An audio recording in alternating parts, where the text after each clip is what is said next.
скопировать етіп алғаннан кейін сайтты инстаграмға барып қоямыз. Міне. Біздің жасаған сайт.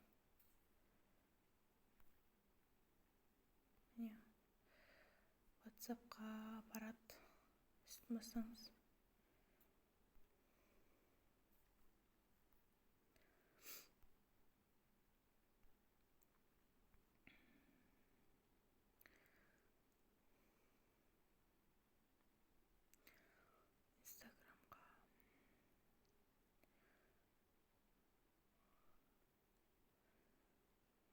Инстаграм қате жазған.